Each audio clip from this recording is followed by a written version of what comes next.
اعوذ باللہ من الشیطان الرجیم بسم اللہ الرحمن الرحیم الحمدللہ رب العالمین الصلاة والسلام علی سیدنا و نبینا و حبیب قلوبنا و طبیب نفوسنا و شفیع ذنوبنا ابی القاسم محمد اما بعد السلام علیکم ورحمۃ اللہ وبرکاتہ۔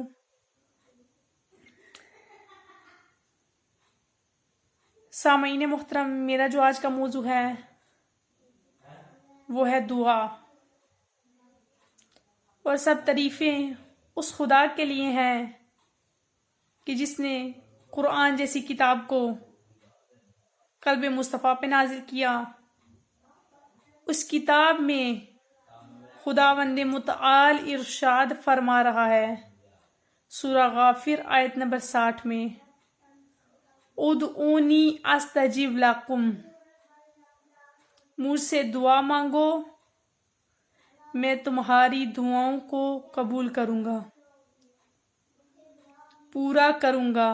سامعین محترم، زیادہ تر مومنین سوال کرتے ہیں کہ ہم جب خدا سے التجا کرتے ہیں، دعا کرتے ہیں، تو ہماری بعض دفعہ کچھ ایسی دعائیں ہوتی ہیں کہ جو جلدی قبول نہیں ہوتی۔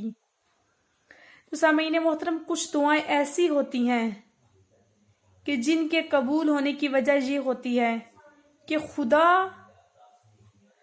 چاہتا ہے کہ وہ اپنے بندے کے لیے وہی کرے کہ جو اس کے لیے بہتر ہو۔ بعض دفعہ ہم دعا کرتے ہیں لیکن ہماری دعا اس وقت قبول نہیں ہوتی، لیکن بعد میں وہی دعا قبول ہوتی ہے۔ تو اس کی ایک وجہ یہ ہوتی ہے کہ کیا پتہ اگر اس وقت جب ہم چاہ رہے تھے کہ ہماری یہ دعا قبول ہو، اگر اس وقت پوری ہو جاتی تو ہمارا اسی دعا کے اندر کچھ فائدہ نہ ہوتا بلکہ نقصان ہوتا جو ہم چاہ رہے تھے۔ اسی لیے خدا جو بھی کرتا ہے وہ اپنے بندے کے لیے بہتر کرتا ہے۔ اسی طرح امام علی بن ابی طالب علیہ السلام فرماتے ہیں کہ کچھ دعائیں ایسی ہوتی ہیں کہ جو قبول نہیں ہوتی۔ ان کے نہ قبول ہونے کی وجہ یہ ہوتی ہے کہ انسان کے اندر کچھ خصلتیں پائی جاتی ہیں۔ اگر انسان ان خصلتوں کو ختم کر لے تو ایک وجہ یہ بھی ہے کہ انسان کی دعائیں قبول ہو جائیں گی۔ وہ چند خصلتیں میں بیان کرتی چلوں کہ وہ کون سی خصلتیں ہیں۔ سب سے پہلی کہ ہم خود وقت پہ نماز نہیں پڑھتے، لیکن ہم دوسروں کو وقت پر نماز پڑھنے کا حکم دیتے ہیں۔ ہم خود جھوٹ بولتے ہیں لیکن دوسروں کو جھوٹ بولنے سے منع کرتے ہیں۔ ہم خود حسد کرتے ہیں لیکن ہم دوسروں کو حسد کرنے سے منع کرتے ہیں۔ ہم خود غیبت کرتے ہیں لیکن ہم دوسروں کو غیبت کرنے سے منع کرتے ہیں۔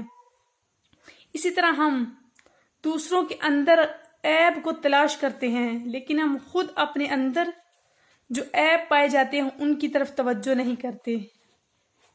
سامعین محترم، یہ چھوٹی چھوٹی باتیں جو دعاؤں کو قبول ہونے سے روکتی ہیں، اگر ہم ان پہ توجہ دیں تو ہماری دعائیں قبول ہو سکتی ہیں۔ والسلام۔